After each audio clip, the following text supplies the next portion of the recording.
What if I told you that a single law passed in December 2019 led to nationwide protests, international condemnation, fundamentally changed how citizenship works in India?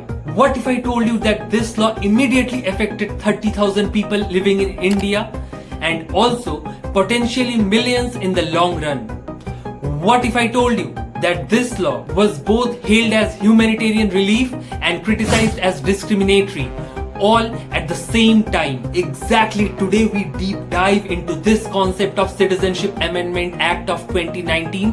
Why did it lead to so much protests, starting from Delhi to New York, from Kolkata to London? Today we will completely understand what is CAA, why was it being hailed by many, and why was it being criticized by many, and most importantly, what impact does it have on India's future? But first of all, let me ask you something.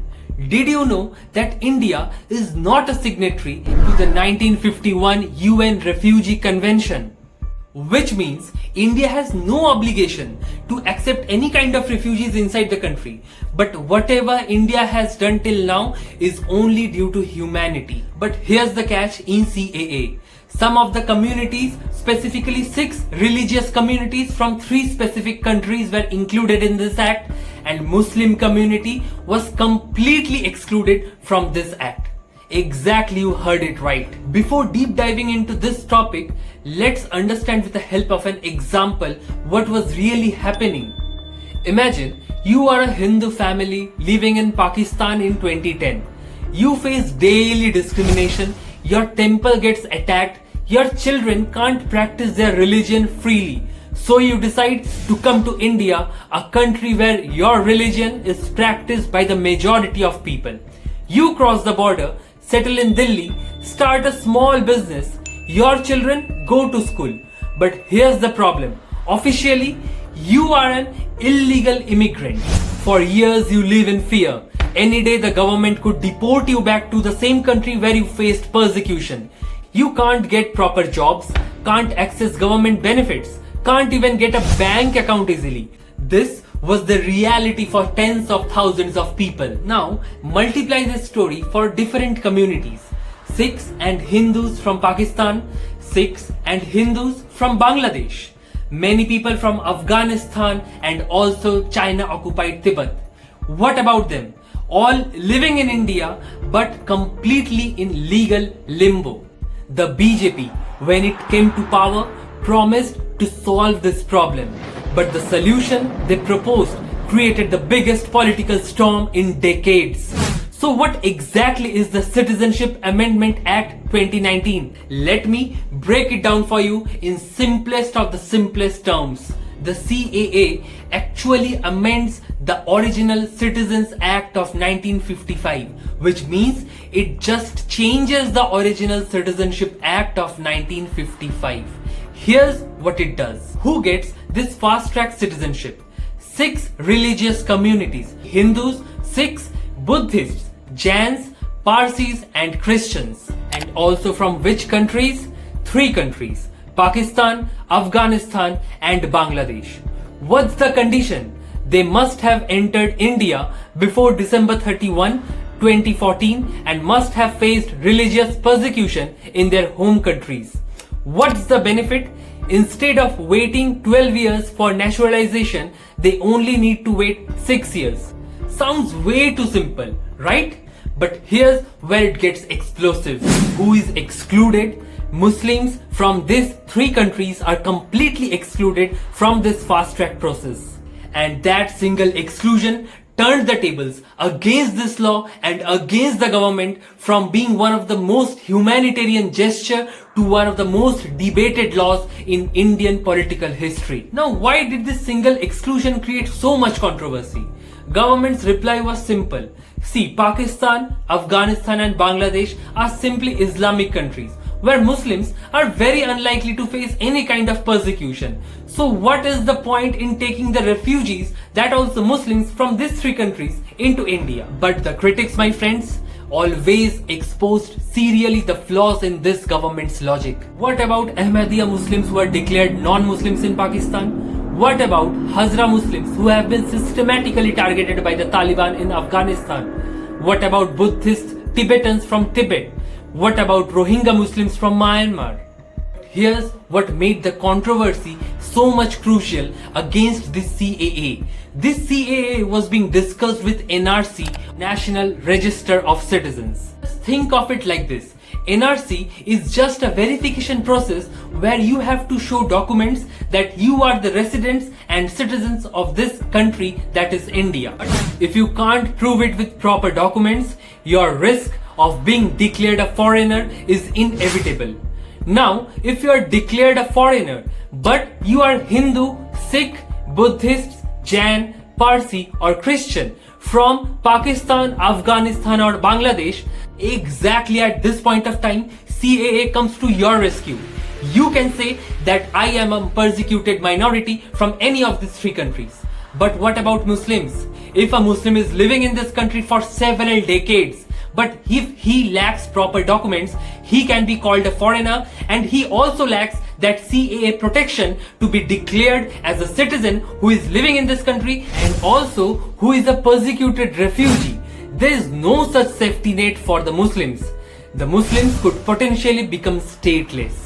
This combination of CAA and NRC led to the fear in the minds of the Muslims that they will become a second-class citizens in India itself. So this led to widespread protests and disruptions across the country and also internationally. In Assam and Northeast India, people protested saying we don't want any kind of immigrants regardless of the religion. They feared that even Hindu immigrants would change the demographic balance and affect their culture and job opportunities. And in the rest of the India, especially in cities like Delhi, Mumbai and Kolkata, the protests were about don't discriminate based on religion. The most iconic protest was at Shaheen Bagh in Delhi, where Muslim women sat in protest for over 100 days, blocking a major highway. The images of elderly women wrapped in Indian flags holding copies of the constitution became the symbol of resistance against CAA. But the protests turned violent. Police entered university campuses, used tear gases on students and arrested hundreds of protesters. The death toll reached over 40 people, with hundreds more injured. The whole world was watching us. Protests happened in New York, London, Paris, Melbourne, etc. Even the US Commission on International Religious Freedom called for sanctions against Indian officials. Now, let's talk about numbers which will be surprising to you.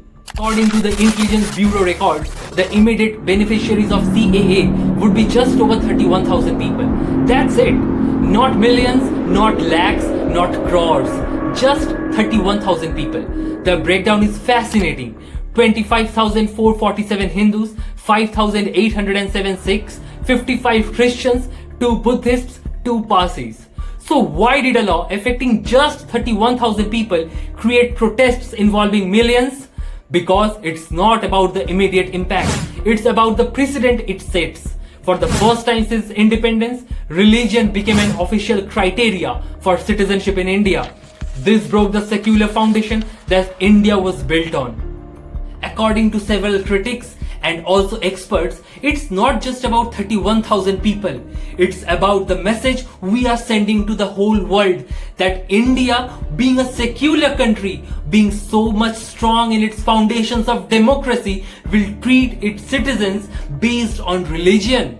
The CAA was passed in December 2019, but the rules for implementation were only notified in March 2024. That's over 4 years later. Why the delay? Political analysts say that the BJP realized that the law had become too controversial and decided to keep it on the back burner until they could find the right political moment. But when did this government choose to implement the CAA? Right before 2024 general elections. Was it just a coincidence? I don't think so, because BJP is always BJP. Exactly this is what happens when you give a party too much power in every kind of aspects. Exactly this happens when the political leader of a country or a government starts to think himself as being heavenly, who is sent by God for fulfilling special reasons. On May 15, 2024, the first 14 people received their citizenship certificates under CAA in Delhi. Over 350 people got digital citizenship certificates via email the same day. The process had finally begun. But here's the catch, where in September 2025, the government extended the cutoff date from December 31, 2014 to December 31, 2024.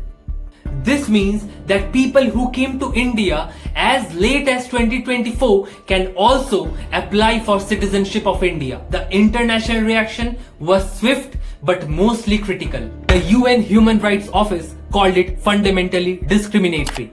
The US Commission on International Religious Freedom recommended sanctions against Indian officials, but not everyone criticized it.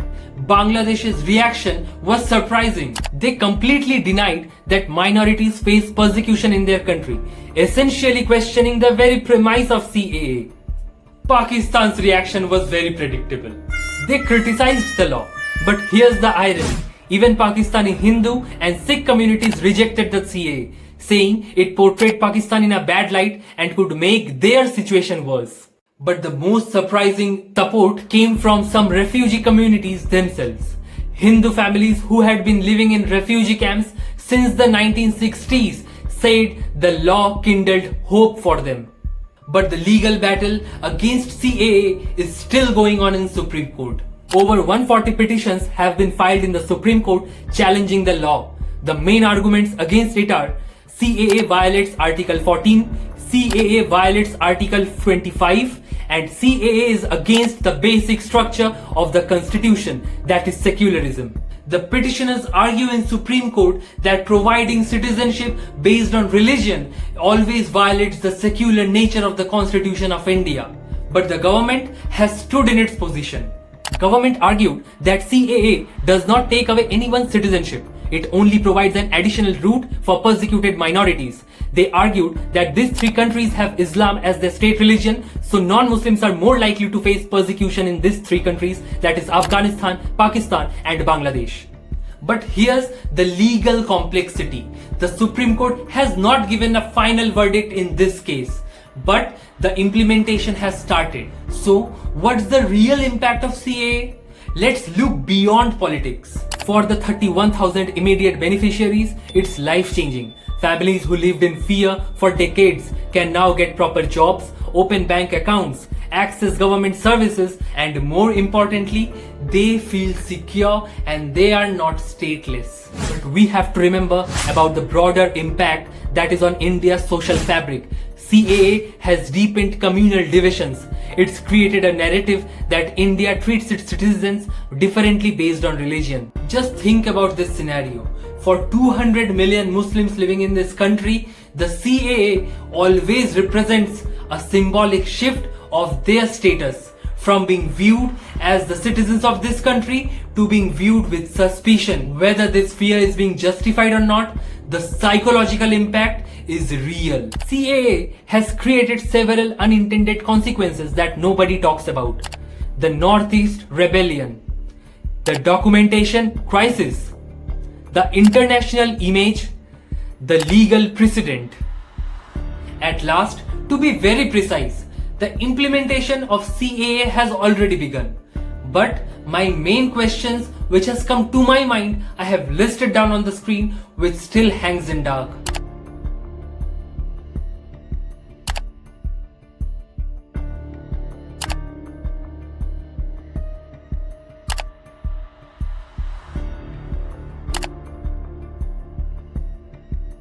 If you have seriously reached till the very end of this video, it means you are an aware citizen.